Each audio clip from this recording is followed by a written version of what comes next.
Hello everyone, কেমন আছো তোমরা সবাই? আশা করি ভালো আছো, সুস্থ আছো। আমিও এখন অনেকটাই ভালো আছি।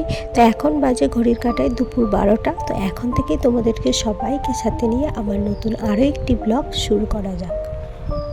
প্রত্যেক দিন তো ব্লগটা সকাল থেকেই শুরু করি, তাই আজকে ভাবলাম আজকে ব্লগটা দুপুর দিয়েই শুরু করি। সকালে তো সেরকমভাবে সমস্ত কাজকর্মই আমার হয়ে গেছে। তো এখন মা বাজার থেকে মাছ এনেছিল। তো ওই দু রকম মাছ এনেছিল, আর দু রকম মাছেরই আমি নাম জানি না। আর আচ্ছা, আমার মতো কি তোমাদেরও মনের প্রশ্ন জাগে যে আমার কত মাস চলছে, বা কত সপ্তাহ, বা কত দিন চলছে? তো আজকে সেই বিষয়ে তোমাদের সাথে আমি কিছু কথা শেয়ার করব।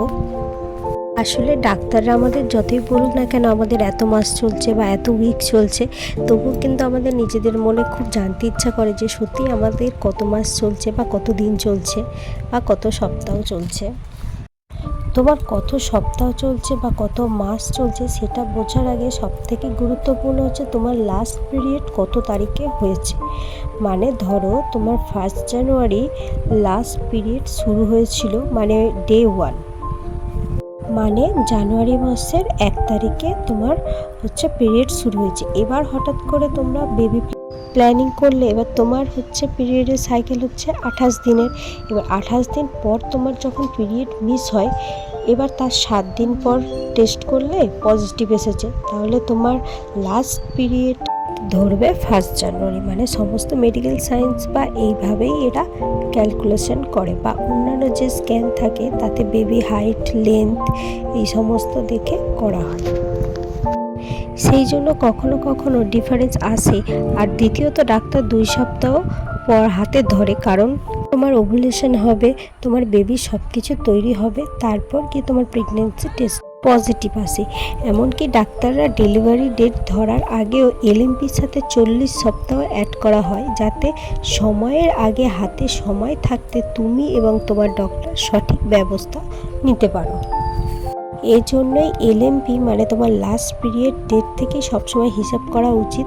তুমিও তোমার মাস, সপ্তাহ বা দিন ক্যালেন্ডার ধরে পুরো হিসাব করতে পারবে। হ্যাঁ, এবার 1 দিন 2 দিন আগে পরে হতেই পারে, কারণ বেবির কতটা গ্রোথ, কতটা জায়গা পাচ্ছে পেটের ভেতরে, তার হাইট, লেন্থের ওপরে ডেলিভারি হওয়ার চান্স বেশি থাকে।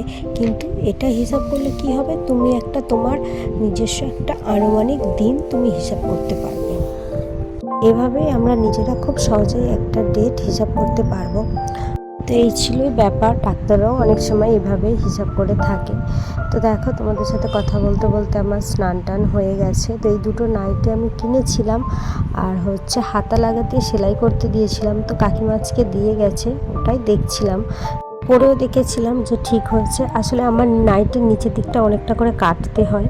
আর যেহেতু তারপর দুপুরবেলা খাওয়া দাওয়া হলো, খাওয়া দাওয়া সেরেই সেই প্রচণ্ড পরিমাণে বৃষ্টি। আর বৃষ্টি তো বৃষ্টি, কোনো রকম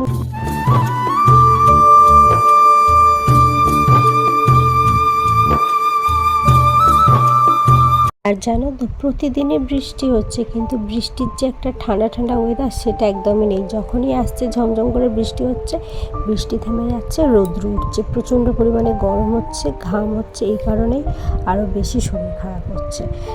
তোমাদের দাদাভাই কাজে থেকে এসে ওর মেশিন নিয়ে পড়েছে, কারণ মেশিনটার কিছু একটা প্রবলেম হয়েছে যেটা চলছে না। তো সন্ধ্যাবেলা চাটা করে খাওয়া দাওয়া করে গিয়েছিল দোকানে, শাড়ি এনেছে, এসে কাজ করছে। ওর কাজটা হলে রাতের খাওয়া দাওয়া করে শুয়ে পড়বো।